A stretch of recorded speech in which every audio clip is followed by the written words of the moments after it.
Another day, another recap. Today we'll be diving into an action thriller movie titled Assassination Games. This action-fueled recap will show you why I love assassin movies so much, so without further ado, make sure to sit back, relax and enjoy the recap. The movie opens up with a quote saying the best weapon against an enemy is another enemy. In Bucharest, Romania, a wealthy family holds a wedding for their beloved daughter. As the celebrations take place and armed men are all around, a waiter walks in and heads to the main room where he pours drinks for the guests and accidentally tips some over. He goes to clean it up and then walks away only for the guards to see that he has killed the bride's father. The assassin makes a run for it and kills a guard on his tail but dodges as another opens fire on him. He manages to surprise attack his pursuer and put a few bullets in him to then completely escape the building. Elsewhere, Roland Flint, a former assassin, takes care of his wife, Anna Flint, who is in a coma. The assassin from earlier then returns to his house to open up a secret door into quite a luxurious space full of weapons and everything you could imagine of the sorts. Vincent Brazil is the name of the assassin, and he is not to be messed with. In the papers, Interpol is being linked to assassins around the world, and Wilson Herod, a member of Interpol, said he did not want any witnesses. Godfrey says that there was one leak, Roland Flint, the best of all their assassins, that has gone ghost. Wilson scolds his two subordinates, including Shiel, on their greed of selling guns back to the criminals and tells them that if the UN looks into the matter, the both of them will take the blame for it. Once he leaves, the two come up with a plan to draw Flint out by using some bait. Godfrey says they'll use Polo, the dealer that put Anna in a coma, as it would be personal. In the Carpathian Mountains in Ukraine, Flint is greeted by Mrs. Pavlescu, the owner of the house Flint and his wife are hiding in. She mentions that there was a foreigner in town who is staying at a motel and that he might be interested in this information. Once she leaves, Flint immediately leaves the house and pays the foreigner a visit. But he already knows the man to be an old acquaintance named Cully who has been trying to find him. Cully mentions that Polo is being released and a bounty of 1 million has been put on his head. Flint knows that it seems suspicious as Interpol is looking for him for stealing some of their money. He then tells Cully to put the radio and make it loud. Once Cully closes his eyes, Flint disappears. Vincent in the meantime heads into an antique shop which is a front. Once in the back, he is greeted by Nalbandian. Collecting the pay for his recent contract, over $550,000 worth of diamonds is handed over to him. Nalbandian then offers Vincent double the money as a recent hit has just been issued for the soon-to-be-released Polo Yakur.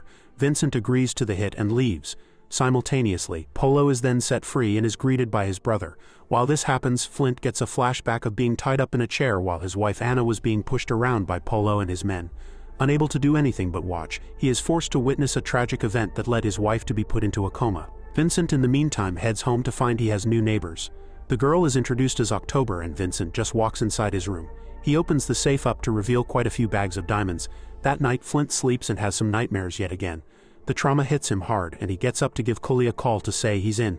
The following morning Flint sets up a camera facing his wife and gets ready for the mission ahead. Once he links up with Cully, they receive information on where Polo will be the next day. Problematically, Interpol has released this information and even Vincent receives wind of Polo's location. Flint, however, already knows this is the case but wants to go ahead nonetheless.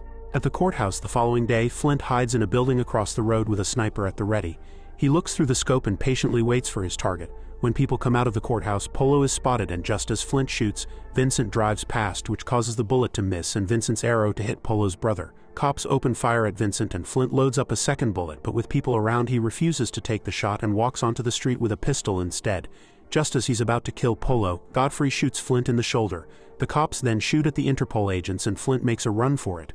The police attempt to chase him but he quite easily knocks both the officers out before he escapes. Godfrey is happy with the outcome as their plan to draw Flint out has worked. Polo meanwhile has murder on his mind as his brother did not make it. Once Vincent returns home he hears screaming from his neighbors and comes out to find October getting belted. Vincent tells the man to stop but he does not listen and so Vincent gives him a little slap. As the man goes to cool off, Vincent leaves October and just wants some silence in his room but can still hear some banging. Locked out of her room, Vincent then offers October a place she can stay for the time being. Just then, Vincent receives a call by Nalbandian to tell him the contract is still open and that there is a third party with personal matters involved. Vincent then tells October to leave but as she is locked out and in quite some danger she pleads to stay for the night. He allows this and leaves her there. Elsewhere, Flint stakes out one of Polo's operational sites and when the opportunity is right, he takes out multiple guards. Being inside the base, he sneaks around and takes out a third guard. Looking to find Polo, he is instead jumped by Vincent who refuses to give up his contract. Flint fights back though and both of them grab whatever they can and swing. Eventually, after a brutal fight with both being quite clearly armed to the teeth, a good old Western standoff ensues. Flint tells Vincent that they are both professionals and they can come to an understanding. He proposes they both work together and that Vincent can keep all the money. The only ask he has is the sweet taste of revenge. That night, one of Polo's weapons manufacturers is caught off guard by Flint. Flint threatens him with his own military-grade weapon and asks for the location of his boss. The man recognizes his intruder and also knows what Polo had done to Anna. After stalling, the man eventually gives the address up and Flint lets him go. But Vincent doesn't like that idea and makes sure the man isn't stepping foot outside the building. Flint then puts it on Vincent, and the two have a little chuckle on how they're not used to teammates. In the meantime, Polo looks through some family photos when his man comes to him with a photo of Vincent. Polo wants all his men looking for the man that killed his brother. Once at home, Vincent notices October is missing and looks around to see his secret door opened. Funnily enough, he discovers her sleeping in his bed and wakes her up. He tells her to get out, and as she walks out, she plays with the turtle who comes out of its shell. This trips Vincent out and she shows him how she did it. As she goes to leave, he instead allows her to stay. Also at home, Flint looks at his wife until Cully approaches and tells him to just disappear. Flint refuses to do so as he also wants to take out those dirty Interpol agents who set him up.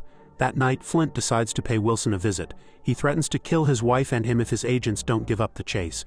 The next morning, Wilson goes off at Godfrey and Skell. He offers them money, men, and resources for the next 48 hours or else. Godfrey then comes up with a plan to get Polo in on the action. Elsewhere in the city, Polo and his thugs walk into the antique shop.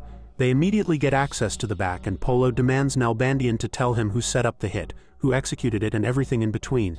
Nalbandian laughs and within seconds Polo and his crew are surrounded. Godfrey then walks in and Polo mocks him for being involved in another scheme.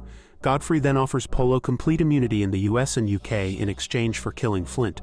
He agrees on the condition of wanting revenge on the man who also killed his brother, to which Nalbandian agrees for a certain price. Vincent in the meantime heads out only to discover his neighbor looking for October. Vincent brushes him off and says it's none of his business. Problematically, it also seems that Cully has been found by Polo as he was snooping around where he shouldn't. As you'd expect, Cully remains silent, and it does not end well for him. Later on, Vincent spots Nalbandian in a van and he goes to talk to him. Nalbandian then says the contractors have offered him $2 million to set up Flint. All he has to do is take him to a specific address then disappear.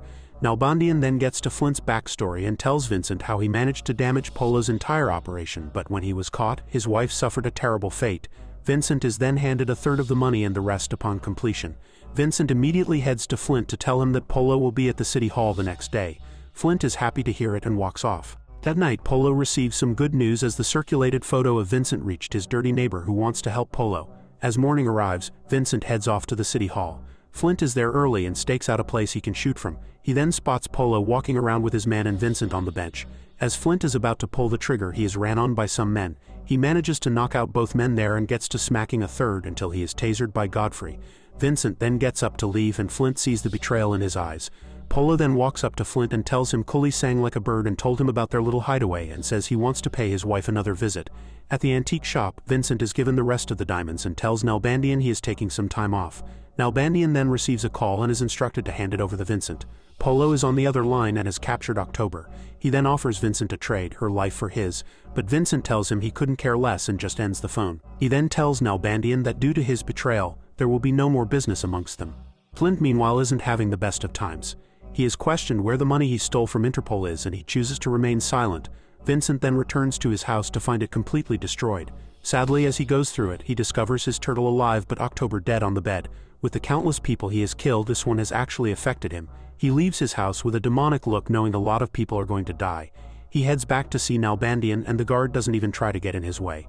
Vincent chucks a bag of diamonds at Nalbandian and asks for Flint's location, which he promptly receives. At the warehouse, Flint is electrocuted, then asked where the money is. He still remains silent, and so the men there getting to good old punches as a method to break him, but instead he thinks of his wife and how she felt. And so when asked where the money is again, he just says he spent it. Godfrey does not like that answer, and when he turns around, his man drops dead from multiple knives. Godfrey buckles and gives his men orders, but within seconds all men there are killed from Vincent except for Skell. Skell then decides to hide behind Flint, but that proves to be a dumb idea as Flint manages to both restrain and kill him.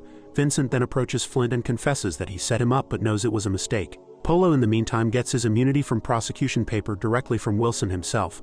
They both realize that Flint has gotten to both Godfrey and Skell, and know they still both have a mutual problem that needs to be dealt with. That night, the two former assassins drive through the streets with an armory in their back seat. Flint then calls up Mrs. Pavlescu and tells her that she needs to leave, but the phone line cuts out. The duo then heads to Mrs. Pavlescu's house, but tragically she is killed by Polo and his men. The following morning, the assassin duo arrive at the house and take out some of their gear. After going through the trees, they immediately notice the place is surrounded by Polo's goons. Suddenly, Flint gets a call by Polo telling him to check his webcam. He looks at it to see Polo messing around with Anna and taunting Flint to come and save her. Vincent asks what he wants to do, and Flint decides to surrender himself and Vincent to Polo's men. After being searched, the duo are walked inside the house where they spot Mrs. Pavlescu dead. Vincent then offers Polo $12 million worth of diamonds, and Polo's man hands him both the phone and diamonds he found on the duo. Flint then goes off at Vincent for betraying him once again, and they get into a fight only to realize it was a decoy so Flint can aim the tracker at Polo's men for the turret outside to activate and start shooting with deadly precision. Vincent then kills Polo's right-hand man and only one man remains. Just before Vincent can kill Polo, Flint stops and wants the honor of doing it. Vincent then leaves them alone and Flint finally gets his justice. He demands Polo to beg for his life, to which he pleads to Anna to forgive him. But nonetheless, Flint finally kills Polo and ends it all. He apologizes to his wife and heads outside where Vincent tells him it's not finished yet. Some while later, Vincent's neighbor gets a massage and Wilson watches TV with his wife. And to really end it all, Vincent uses a sword to kill his neighbor and Flint uses a sniper to kill Wilson, where he lays dead on his wife. A long while later, Anna is awake from her coma and begins taking on procedures that'll take her back to how she once was. That's the end. If you enjoyed it, make sure to smash that like and subscribe button. And as always, I'll catch you on the next one.